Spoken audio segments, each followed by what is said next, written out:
A person who ties their hopes to the existence of life after death may experience serious disappointment when they learn that, on the one hand, the afterlife is indeed real, but on the other hand, under certain conditions, the path there may turn out to be closed. If you watch this video to the end, it will become clear what this unusual prohibition on posthumous existence represents and who exactly it applies to. In addition, it will become clear why people who have experienced a state beyond life were in fact confronted not with the otherworldly realm, and not even with illusions of their own consciousness, but with something completely different, something more complex, and at the same time, more majestic. Most people are familiar with the idea of the existence of an afterlife, where human souls continue to exist in one form or another. Some imagine it as a space of light and joy, others as the realms of heaven and hell, and still others as one of the spheres of a multidimensional universe. However, the concept of reincarnation is also connected to the topic of life after death. And if it is taken into account, a strange and at first glance contradictory situation arises. If, after the completion of the earthly path, the soul continues to exist in the afterlife, then in what way and, most importantly, for what reason does it incarnate again? If its path passes through a sequence of births and deaths, then what meaning does existence in the otherworldly space have? Almost every thoughtful person has asked this question at least once, and at first glance, it may seem that an insoluble contradiction is present here. However, the discoveries made by Pavel Alexei Prima make it possible to look at this topic differently and build a coherent picture. Moreover, his views on what happens to a person after death also shed light on a number of other mysterious paranormal phenomena. In one of the interviews, Alexei Prima was asked a direct question: whether he believes in the existence of life after death.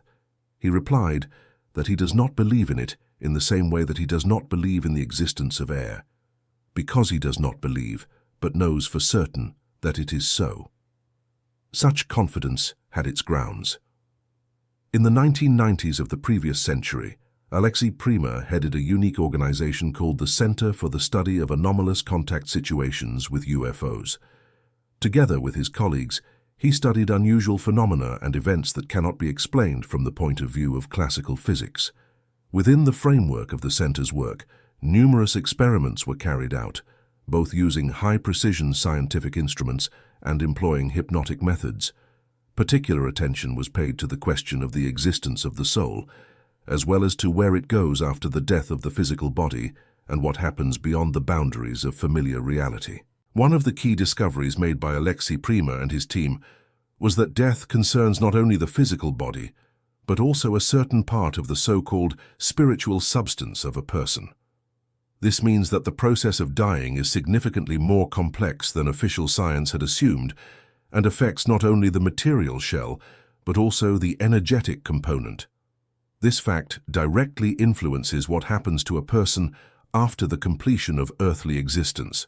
According to Prima's statements, at the moment of death, a person's bioenergetic double separates from them. It represents a clot of vital, that is, life force, and serves as an intermediate state between matter and energy. It is this entity that is often called a ghost, since, while remaining invisible to ordinary sight, under certain conditions it can still be noticed, especially if the deceased possessed a strong thirst for existence during life. This bioenergetic double retains certain residual elements of the mind, however. Over time it loses its functionality, gradually expends its energy resource, and eventually disintegrates into the smallest particles of light, dissolving into space. As a rule, this occurs approximately 40 days after death.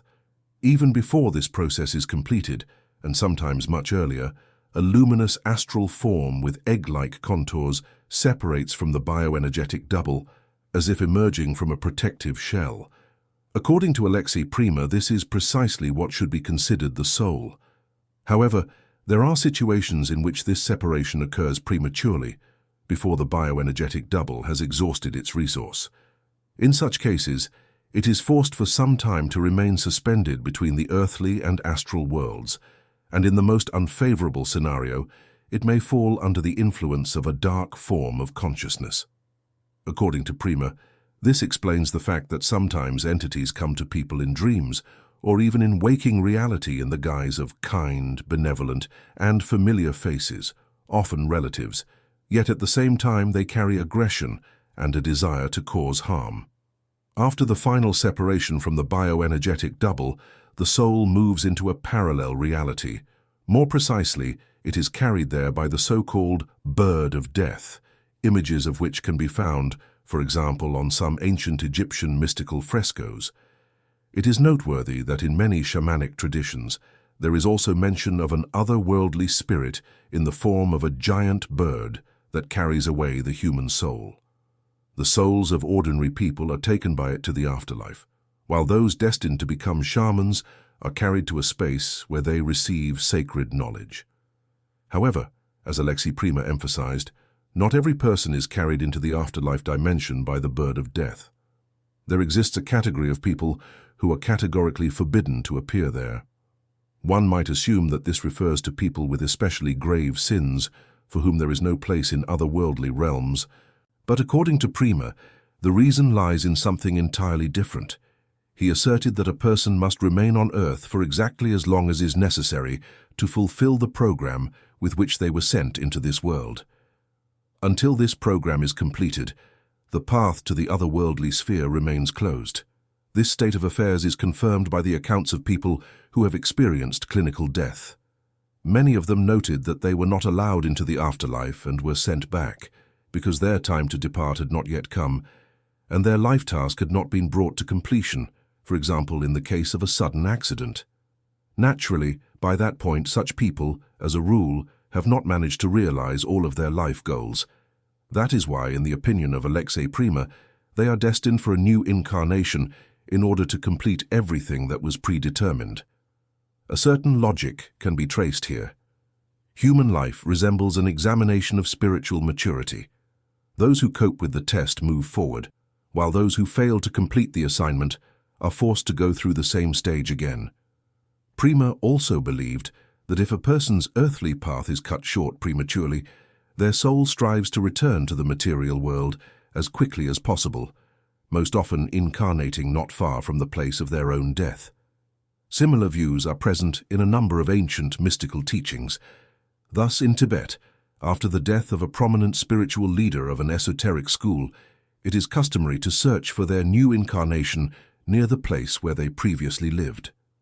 In the book, From Mystery to Mystery, Alexei Prima presents numerous testimonies of people who survived clinical death.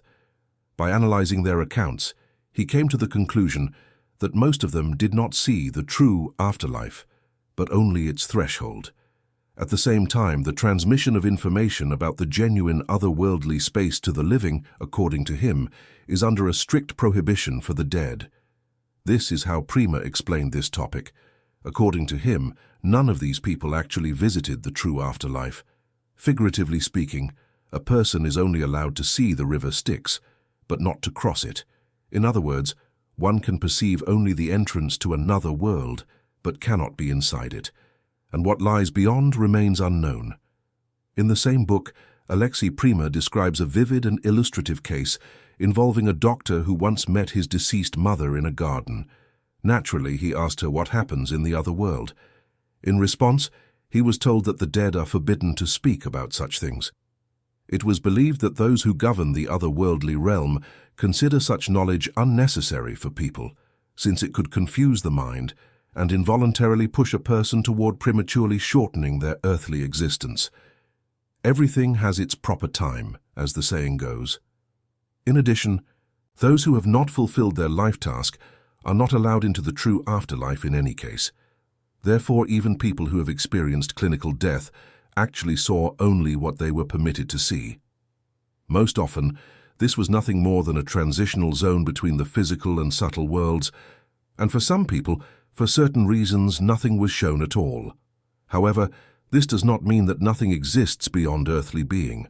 After all, we also sometimes do not see dreams, although this does not indicate that our brain is inactive at night. It is known that it works constantly and does not rest even for a moment. Here it is also appropriate to draw a parallel with the development of the human fetus. Nature has arranged it so that, just like the soul, it does not come into the world until it has completed its program of intrauterine development. At the same time, no one tells it in advance or shows it what awaits it in our world. But this does not mean that the world itself does not exist. Metaphysical laws of life, in Prima's opinion, operate everywhere in the same way. The information he presents can be believed or rejected. This is the personal right of each individual. However, experience shows that even those who claim that there is no life after death still, deep down, hope for its existence. In their denial, one can often detect a childish fear and resentment at the possibility that their expectations might not be fulfilled. Otherwise, it is difficult to explain why they return to this topic again and again, read books and watch films on similar subjects. All of us, to some extent, believe that our life has meaning and does not end by chance. People like Alexei Prima and other researchers working in this field also possess the courage to explore such questions without fearing the ridicule of skeptics. This alone, regardless of whether they are right or not, deserves respect. Write in the comments what you think about this and, in your opinion, what awaits a person after death. Continued existence or a new incarnation. Leave likes and subscribe to the channel so you do not miss new videos. Thank you for watching, and we wish everyone good health and long years of life.